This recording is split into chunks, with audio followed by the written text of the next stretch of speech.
Bonjour à tous, bienvenue sur cette nouvelle vidéo. Alors, on va essayer de la faire courte. Je pense que j'ai pas besoin de trop détailler.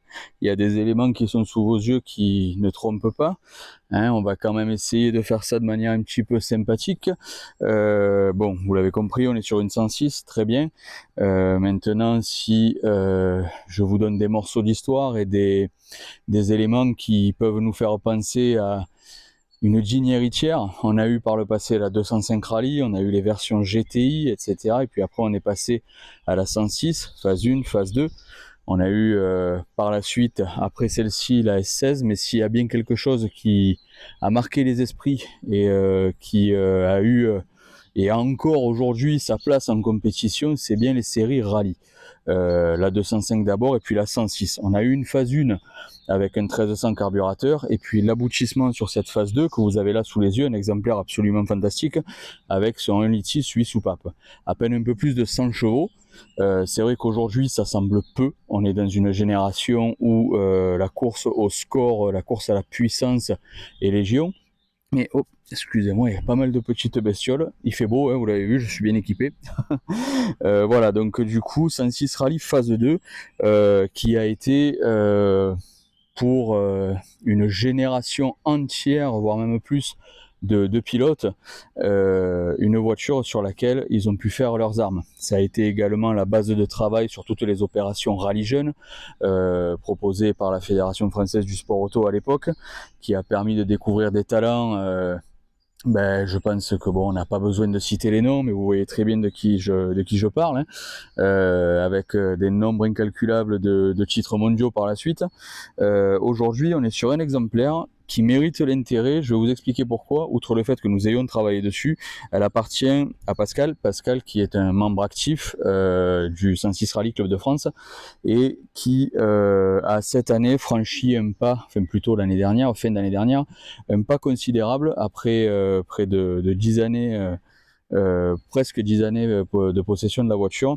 Un gros cap, la voiture a été entièrement désossée, un passage en carrosserie complet pour vraiment en faire une pièce digne de ce nom. On va pas encore parler de collection parce qu'à ce moment-là, je pense que les puristes vont nous attaquer sans vergogne. Mais on est sur une 106 Rally avec tout ce qu'elle peut avoir de véritablement intéressant. Et sans dénoter, sans avoir fait de trop grosses encartades. Donc vous l'avez compris, elle n'est plus d'origine. On a toujours le moteur d'origine, toujours les trains d'origine, bien évidemment, mais Pascal s'est permis des petites évolutions, mais en respect total avec la génération, en respect total avec l'histoire de la voiture, l'histoire de ce véhicule en compétition, etc. C'est la raison pour laquelle, comme vous pouvez le voir, on a une assiette qui est quand même assez basse dans l'ensemble. On avait opéré il y a plusieurs mois de ça, après de diverses opérations au niveau mécanique, au décrantage du train arrière. La voiture est équipée de sièges baquets. On vous fera des petites prises de vue un peu plus centrées quand même et en gros plan pour que vous puissiez voir tout ça. Mais l'équipement de manière globale répond aux standards d'époque. Voilà. Donc c'est l'élément prépondérant, hein. C'est plus une voiture qui est toute d'origine, mais c'est une voiture avec laquelle Pascal fait plusieurs sorties circuit par an, plusieurs balades, plusieurs road trips. Là, à l'instant où je vous parle, la voiture revient de Manicourt. Donc même si mon accent vous trompe, on est quand même en région parisienne. Bon, Pascal est parti rouler et présenter le véhicule lors des Classic Days à Manicourt. Ce sont des sorties régulières également près d'Annecy, etc. Et puis différents circuits autour de la région parisienne. Donc c'est une voiture qui roule. Au-delà d'être irréprochable, elle roule. Et elle roule plutôt bien. Voilà, donc du coup, l'objectif aujourd'hui, bien évidemment, c'est pas de vous faire la fiche technique de la 106 Rally, hein. Encore une fois, il y en a d'autres qui l'ont fait avant nous, et très bien, donc aucun intérêt. Par contre, c'est de vous partager le côté purement affectif et émotionnel qu'on peut avoir au volant de ces autos-là, parce que ça a marqué une époque et je pense que les personnes aussi bien de ma génération, hein, on va dire une bonne grosse trentaine d'années, bientôt quadra, les un peu plus vieux, les un peu plus jeunes, c'est une voiture qui a marqué son époque et qui encore aujourd'hui, c'est une machine à sourire. Même s'il n'y a pas beaucoup de chevaux, c'est tellement agile, tellement réactif, mobile, on peut s'amuser et sans être à des vitesses absolument dingues. Et ça, je peux vous assurer que ça vaut de l'or, parce que aujourd'hui, dans une époque où on ne peut plus rouler, en tout cas sur route ouverte, où ça devient vraiment très compliqué, si on a une petite bombe comme celle-ci, qui dès qu'on commence à avoisiner les 70-80 km/h sur des petites nationales, on reste dans les clous, mais on prend du plaisir. On n'est pas sur des tapis volants qui ne nous donnent aucune émotion. Voilà, et c'est vraiment ce point-là sur lequel je veux appuyer aujourd'hui, c'est le côté émotionnel de tout ce qu'on peut rencontrer au volant d'une telle voiture. Alors à titre personnel, ça me rappelle d'excellents souvenirs, hein, forcément. Je pense qu'on a tous notre petite histoire avec une 106 Rally ou une Saxo VTS ou une 205 GTI par le passé. Mais c'est des voitures dans lesquelles on prend toujours plaisir à remonter parce qu'on retrouve ces sensations. Même si pendant des années on ne les conduit pas, je vais vous faire une petite confidence.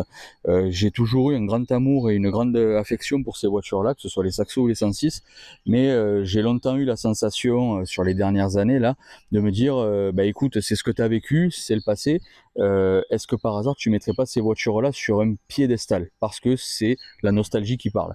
Je peux vous garantir que quand je suis remonté dans la voiture de Pascal il y a quelques mois de ça, quand on est intervenu à l'atelier et qu'il a fallu aller essayer pour voir si tout allait bien, je peux vous garantir qu'il n'y a pas du tout de question de piédestal. C'est une sacrée voiture et elle me donne toujours autant le sourire.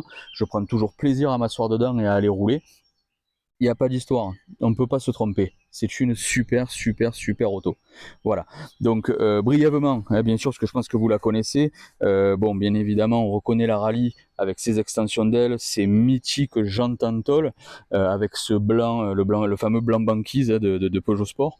Tout de suite, on a cette touche racing qui n'est plus présente aujourd'hui. Aujourd'hui, quand on a des voitures de sport, pour peu qu'on ait à côté une petite motorisation efficiente et économique, dès qu'on a un pack luxe ou un pack sport, on se retrouve avec quelque chose de très proche de la version GTI, de la version R ou quoi que ce soit.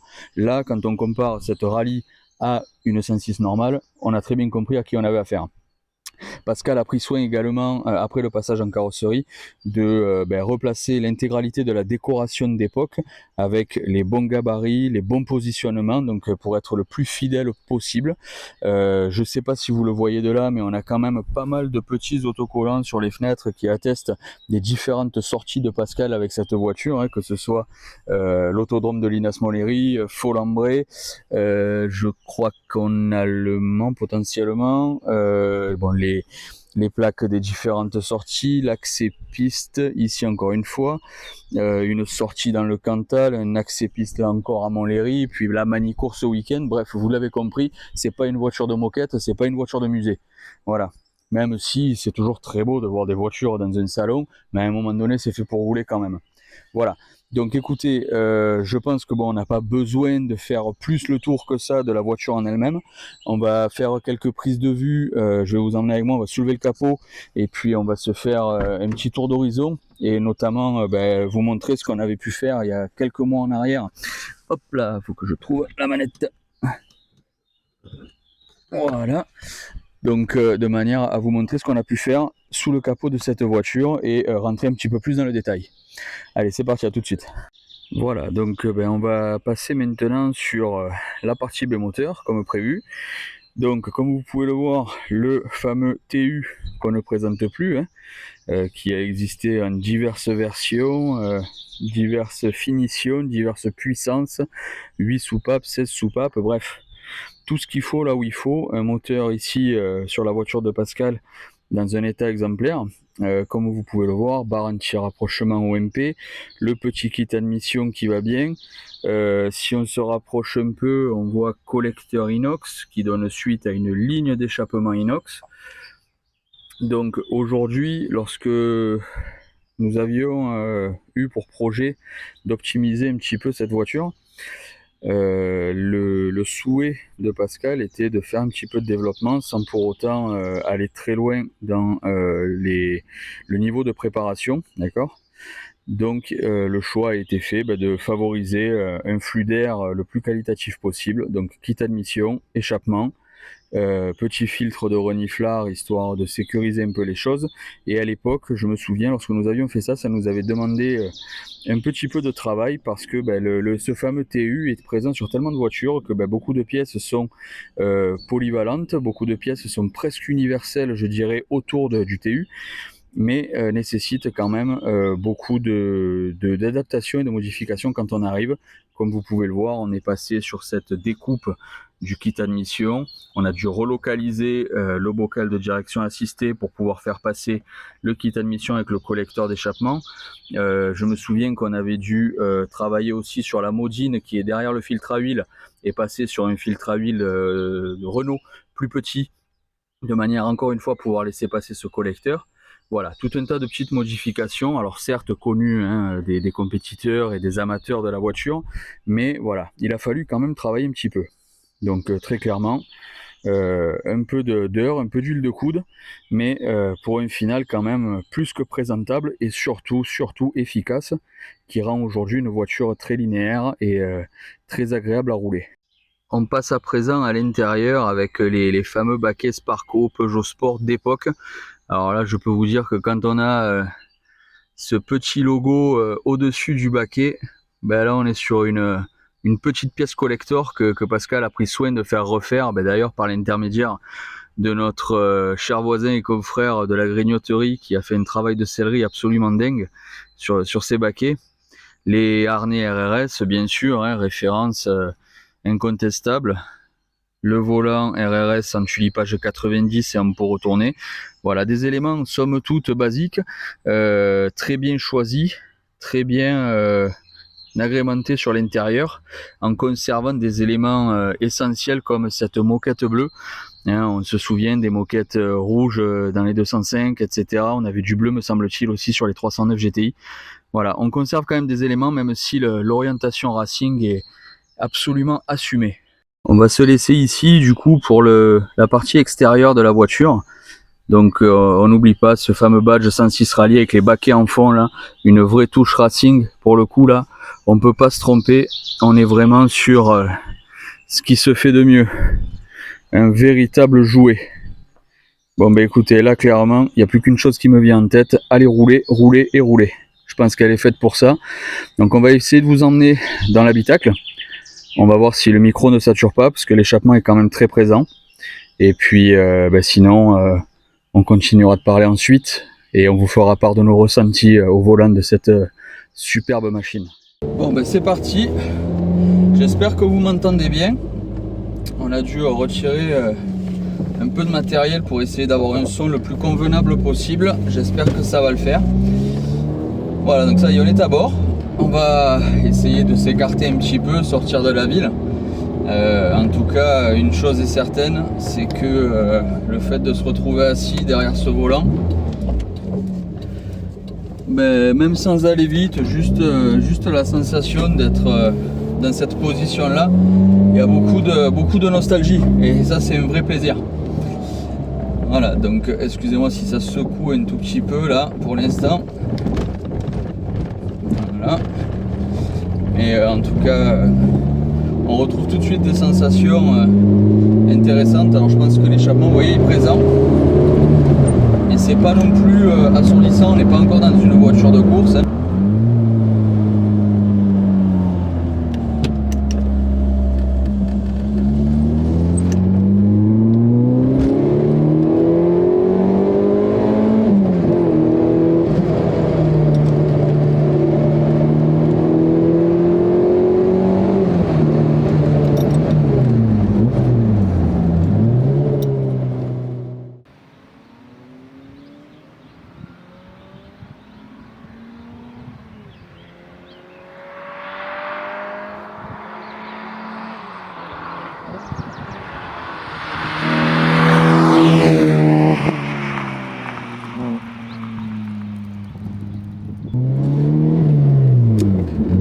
Voilà, donc une dernière petite boucle à bord de cette 106. J'espère que le son va toujours. Je peux vous dire que je me suis pris un pied d'enfer. C'est vraiment cool. Il y a de la longe, le moteur est plein. On se régale vraiment. Vous voyez là, 3, 5000, il en reste encore. Même sans lui tirer outre mesure, on reste dans les limitations. Vous voyez, un petit 80. Et on a des sensations, on a déjà l'impression d'être dans une voiture de course. C'est génial. On positionne un peu sur le train avant, au freinage.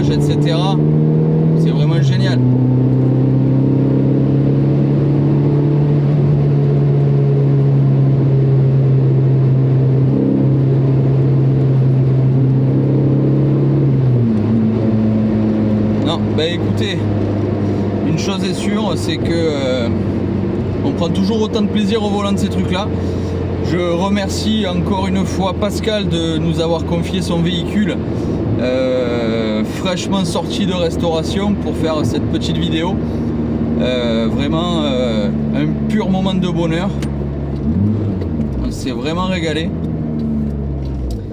Écoutez, moi je souhaite qu'une seule chose, c'est qu'on puisse continuer à vous faire ce genre de vidéos, vous apporter ce genre de contenu, parce que c'est vraiment du pur bonheur.